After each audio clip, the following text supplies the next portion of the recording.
छत्तीसगढ़ में सत्ता का फाइनल मैच हो चुका है और अब सत्ता में बैठी कांग्रेस में कुर्सी दौड़ का खेल भी शुरू हो गया है। कौन बनेगा मुख्यमंत्री, इसे लेकर अब एक बार फिर खींचतान शुरू हो गई है। प्रदेश के उप मुख्यमंत्री और अंबिकापुर के प्रत्याशी टीएस सिंहदेव ने मतदान के दूसरे ही दिन बेबाकी से एक बयान देते हुए कहा कि यह उनका आखिरी चुनाव है, अब इसके बाद वह चुनाव नहीं लड़ेंगे। उनके इस बयान के कई मायने निकाले जा रहे हैं। एक तरह से कहा जाए कि उन्होंने हाईकमान को संदेश दे दिया है कि मुख्यमंत्री इस बार उन्हें बनाया जाए। वहीं दूसरी तरफ मुख्यमंत्री भूपेश बघेल ने यह बयान दिया है कि यह चुनाव उनके नेतृत्व में लड़ा गया है। इस तरह उन्होंने भी मुख्यमंत्री पद पर अपना एकमात्र दावा ठोक दिया है। हालांकि दोनों ही नेता मुख्यमंत्री की दौड़ में शामिल हैं, लेकिन हाईकमान के निर्णय पर ही उन्होंने दायित्व लेने की बात कही है।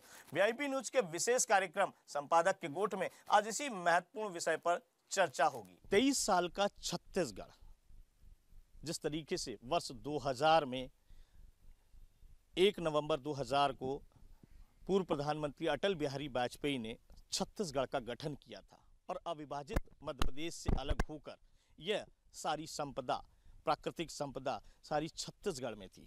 तो ऐसे में छत्तीसगढ़ 23 साल का हो चुका है। इन 23 सालों में कई कीर्तिमान स्थापित किए हैं छत्तीसगढ़ ने। विकास की राह में तेज गति से दौड़ता हुआ आज छत्तीसगढ़ 23 साल का युवा हो चुका है।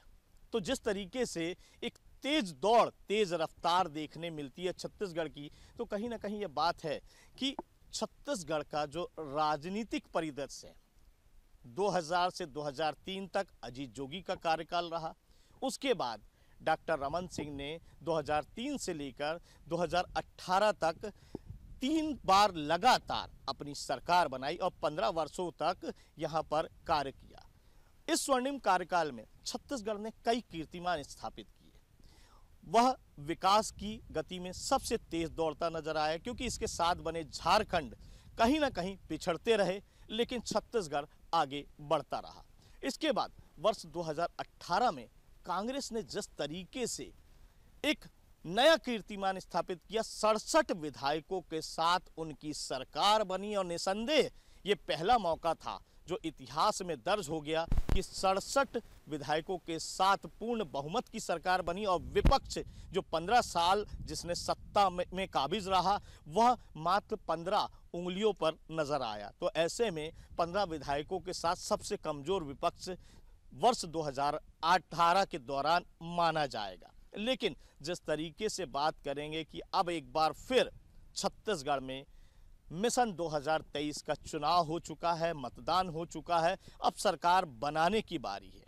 तो अब सरकार बनाने की इस दौड़ में दोनों ही पार्टियां जीत का दावा करती नजर आ रही हैं। लेकिन जिस तरीके से हम कांग्रेस की बात करें, मतदान होने के बाद एक बार फिर कुर्सी की दौड़ शुरू हो गई है कि कौन बनेगा मुख्यमंत्री। क्योंकि जिस तरीके से अगर बात करें वर्ष 2018 में 2.5 साल के फार्मूले पर बात हुई थी कि मुख्यमंत्री भूपेश बघेल के बाद 2.5 साल टीएस सिंहदेव रहेंगे, लेकिन ऐसा कुछ नहीं हुआ। हालांकि इस पर चर्चा चलती रही, विवाद होता रहा, लेकिन एक बार फिर इस कुर्सी को लेकर अब फिर से विवाद गहराता नजर आ रहा है। जिस तरीके से उप मुख्यमंत्री टीएस सिंहदेव ने सीधे तौर पर कह दिया है कि ये मेरा आखिरी चुनाव है और अब इसके बाद मैं चुनाव नहीं लड़ूंगा। उनका स्पष्ट संदेश है इस बयान में कि कहीं ना कहीं वे इस आखिरी मौके के दौरान चाहते हैं कि वह मुख्यमंत्री बने। वहीं दूसरी तरफ भूपेश बघेल पूरी तरह से अपने नेतृत्व में चुनाव लड़ने की बात कह रहे हैं। उनका कहना है कि मेरे नेतृत्व में चुनाव लड़ा गया है और स्पष्ट है उनकी बात से भी कि कहीं ना कहीं वह कह रहे हैं कि इस बार भी मुख्यमंत्री मैं बनूंगा। लेकिन अब छत्तीसगढ़ में जो मुख्यमंत्री की दौड़ कांग्रेस में एक बार फिर से शुरू हुई है। ताम्रध्वज साहू, टीएस सिंहदेव भी दावेदार थे, लेकिन इस बार अगर बात करें तो स्पष्ट रूप से सिर्फ और सिर्फ टीएस सिंहदेव यहां पर दावेदार नजर आ रहे हैं। अब देखने वाली बात होगी कि मिशन 2023 का चुनाव हो चुका है, 3 तारीख को मतगणना होनी है।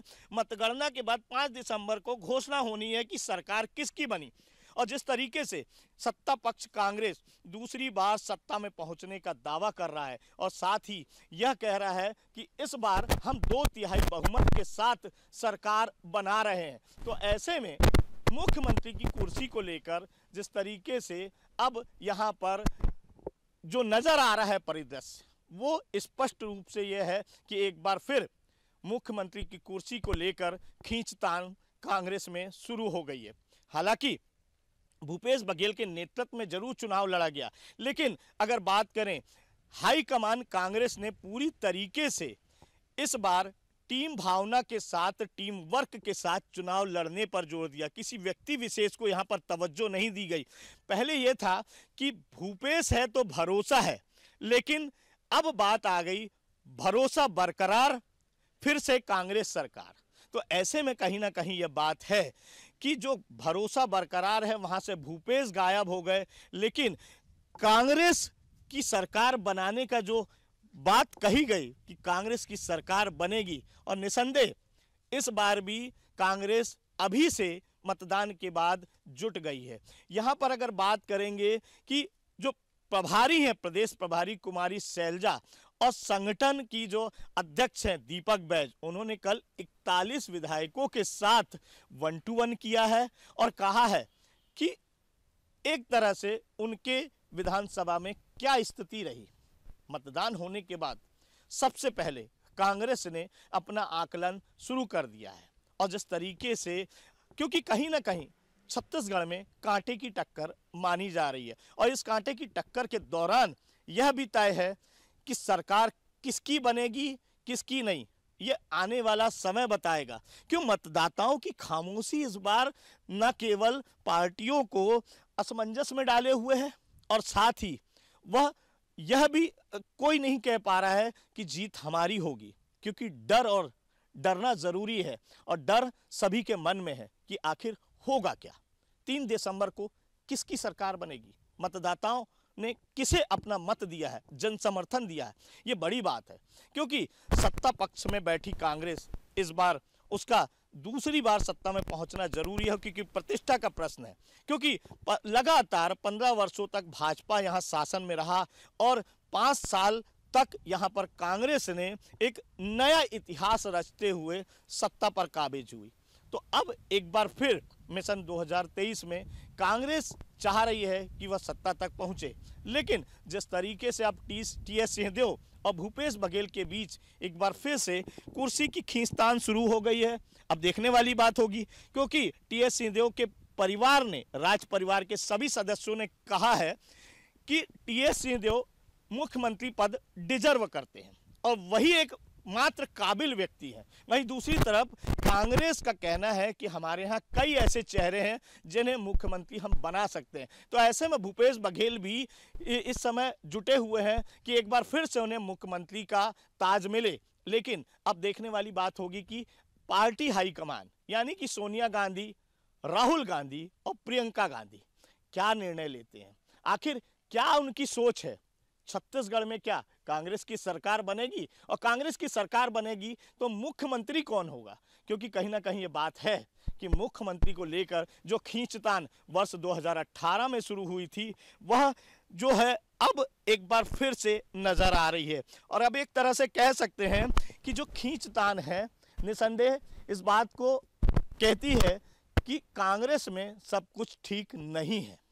दीपक बैज सांसद रहते हुए उन्होंने विधानसभा का चुनाव लड़ा, इस बार उनकी प्रतिष्ठा भी दांव पर लगी हुई है।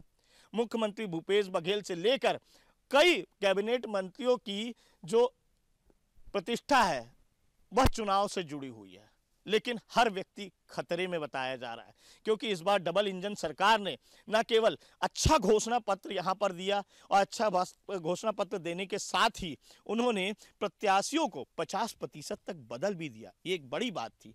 नए चेहरे, नए लोग, नई बात, ये बात मतदाताओं को कहीं ना कहीं रिझा रही है। हालांकि यहाँ इस बार मुद्दे पूरी तरह से गायब हो गए और सिर्फ पूरे चुनाव पर घोषणा पत्र हावी रहा। धान की एमएसपी का मूल्य हो या कर्ज माफी का, तो ऐसे में कांग्रेस ने हर संभव कोशिश की कि मतदाताओं को लुभाया जाए और उसमें वह काफी हद तक सफल भी हुई, क्योंकि जिस तरीके से 12,000 विवाहित महिलाओं को देने की घोषणा भाजपा ने की, तो उसके विपरीत जाकर मुख्यमंत्री भूपेश बघेल ने 15,000 रुपए सभी महिलाओं को देने की घोषणा कर दी। हालांकि इससे जो सरकारी खजाने पर बोझ आ रहा है उसके बारे में किसी पार्टी ने भी नहीं सोचा, जबकि जरूरत थी सोचने की, क्योंकि 100 रुपए भी यदि आप बढ़ा रहे हैं कहीं, तो कहीं ना कहीं उनके लिए ये 100 रुपए 10,000 करोड़ बंटने की बात है। तो वो 10,000 करोड़ की व्यवस्था कहां से होगी?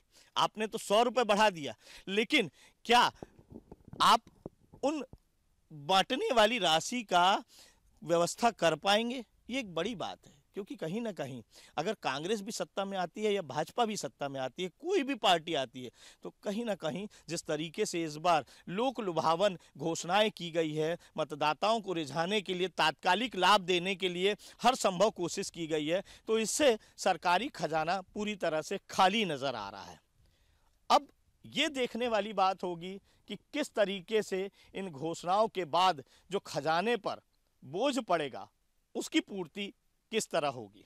लेकिन हम बात कर रहे हैं जिस तरीके से टीएस सिंहदेव के मुख्यमंत्री बनने की, तो उन्होंने यह तो स्पष्ट कर दिया है कि यह उनका आखिरी मौका है, और इस आखिरी मौके के दौरान वह चाहते हैं कि कहीं ना कहीं इस आखिरी मौके का फायदा उन्हें मिले और सत्ता में एक बार उन्हें मुख्यमंत्री पद का दायित्व भी दिया जाए।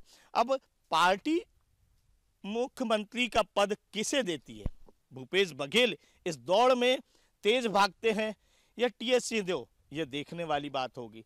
लेकिन यह तो तय है कि इस बार जो कुर्सी की खींचतान है वो कुछ तेज होगी, क्योंकि कहीं ना कहीं एक किंग मेकर के रूप में टीएस सिंहदेव को देखा जा रहा है, और उप मुख्यमंत्री का पद बहुत ज्यादा मायने नहीं रखता, क्योंकि मुख्यमंत्री बनना उनकी महत्वाकांक्षा है, और इस महत्वाकांक्षा को वो कई बार पार्टी के ही नहीं बल्कि जनता के समक्ष भी रख चुके हैं, और अब सभी चाहते हैं कि टीएस सिंहदेव मुख्यमंत्री बने, लेकिन ये निर्णय पार्टी हाईकमान ने लेना है। तो ये तो तय है कि इस बार मुख्यमंत्री कौन बनेगा, कांग्रेस में कौन की नैया का खिवैया कौन होगा, ये देखने वाली बात होगी। लेकिन अभी भी जो निर्णय की गेंद है वो पूरी तरीके से हाईकमान के पास है। अंतिम निर्णय हाईकमान का होगा, क्योंकि इस कुर्सी पर कौन बैठेगा कौन नहीं, ये निर्णय पार्टी को लेना है। तो कुर्सी की जो लड़ाई है वो एक बार फिर से कांग्रेस में आई है। अब देखने वाली बात होगी इस कुर्सी का हकदार कौन है। कैमरामैन अभिषेक सक्सेना के साथ अमित चौरसिया, वीआईपी न्यूज, रायपुर। ये थी